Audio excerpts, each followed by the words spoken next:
Lors de la bataille des Ardennes, pendant l'hiver 1944, les Alliés ont fait la triste expérience de l'existence des intensificateurs d'images infrarouges qui équipaient les chars allemands. Ils éclairaient le champ de bataille avec des projecteurs infrarouges, lumière invisible pour l'œil, et cela leur permettait de progresser en plein brouillard et en pleine nuit. Ces appareils de vision nocturne furent copiés ensuite par toutes les armées occidentales dès la fin de la guerre. Mais d'où venaient-ils? Quelle est leur histoire?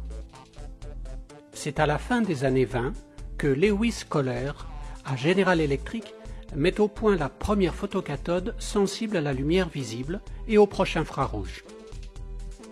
À la même époque, Hendrik de Bauer et Cornelis Steves travaillent chez Philips pour associer une couche émissive d'électrons et un écran fluorescent afin d'intensifier les bas niveaux de lumière.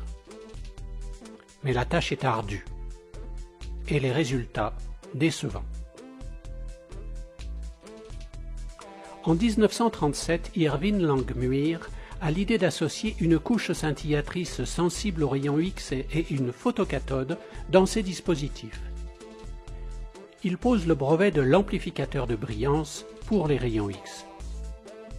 Mais personne ne sait encore le réaliser. En Allemagne, le Troisième Reich met AEG et Siemens au travail. Un prototype d'intensificateur d'images infrarouges est réalisé en 1939. Et puis des progrès sont faits, sans doute avec la collaboration forcée de Philips, de sorte que la fabrication pour équiper des chars débute en 1942.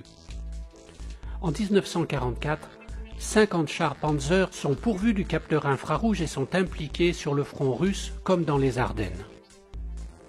C'est sur la base de ces progrès techniques acquis en temps de guerre que les premiers intensificateurs d'images ont vu le jour. En 1948, Coltman réalise le premier amplificateur de luminance rayon X avec un gain de 20. Il atteint en 1950 un gain de 100. Cornelis Steves chez Philips fait de même. Mais de grosses difficultés subsistent pour obtenir un gain plus élevé et une qualité d'image acceptable. Le scintillateur et la photocathode sont en effet chimiquement incompatibles. C'est alors que le premier intensificateur de gain suffisant pour l'utilisation en radiologie médicale est réalisé par Lucien Guyot, jeune ingénieur travaillant à Radio Industrie. Nous avons pu l'interviewer à ce sujet en 2013 et voilà ce qu'il nous a raconté. Parce qu'avant de faire un amplificateur radiologique, les gens ont voulu faire un amplificateur simplement de lumière standard. Oui. Et singulièrement, si on a démarré l'ampli radiologique, c'est que nous avions eu un contrat des militaires marins qui voulaient voir en infrarouge parce qu'ils espéraient qu'en voyant en proche infrarouge, ils verraient un peu plus loin si un autre bateau allait leur rentrer dedans. Ah, c'est comme ça que vous avez commencé les travaux sur l'intensificateur d'image? Ben oui, on a fait 3 types de tubes infrarouges. On a fait des petits convertisseurs, n'est-ce pas, que vous avez connu, les fameux D16 que CSF fabriquait. Bon, on a fait quelques-uns à Radio Industrie. Oui. Bon. Faire des radiographies à l'époque, c'était bien, mais la fluoroscopie ne marchait pas. Pour faire de la fluoroscopie, il fallait des doses qui grillaient un peu le patient, mais qui surtout foutaient en l'air le tube rayon X très rapidement. Donc il fallait gagner en luminance, faire des images avec des doses plus réduites. Moi, quand il m'en avait parlé, j'ai dit ben, on va mettre un écran là-dedans, puis on a mis un écran là-dedans. C'est comme ça qu'on a fait l'amplificateur qui a été présenté, n'est-ce pas? Moi, j'ai démarré en 51 là-dessus. Quand vous dites on va mettre un écran là-dedans, précisément, vous avez fait quoi? Ah ben voilà. Qu'est-ce que vous avez fait? En fait, j'ai été très excité là-dessus. Alors là, moi, j'ai eu l'idée, ben on va aller. Je dis voilà.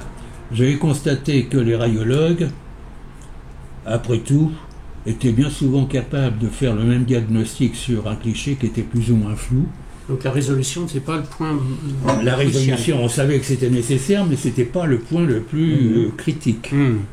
Alors moi j'étais parti du principe que si on prenait une lame de verre très mince, de 10 microns, et si on la mettait en forme, eh bien ça serait un excellent moyen d'un côté le scintillateur et de l'autre côté mettre la photo. Voilà. Et ça c'est vous qui l'avez inventé. Ah oui. Ah, je sais pas, il y a peut-être d'autres qui l'ont fait sur Terre, j'en sais rien. Mais enfin... Parce que ce qui m'a frappé quand même dans l'écrit, et puis on le retrouve aussi sur Internet, c'est que le premier intensificateur d'image, il a un gain de 100, et le vôtre, il a un gain de 800. Oui. Donc vous avez fait un bond considérable avec vos... Bah oui, mais les bons étaient différents sur différentes actions. Ce dispositif d'un gain de 800 et de champ 11 cm est utilisé par la société Massio pour équiper sa première table radiologique avec amplificateur de brillance nommé Lynx. Elle sera présentée pour la première fois au Congrès de radiologie européenne à Rome en 1954. C'est un pas de géant qui permet les premières utilisations cliniques de ce dispositif, appelé aussi amplificateur de luminance ou encore amplificateur de brillance par les médecins. En 1956, cette activité est reprise par la compagnie française Thomson Houston. Le gain de l'amplificateur de brillance est porté à plus de 1000, ce qui permet de réduire d'autant la dose de rayons X. La radiologie électronique est née.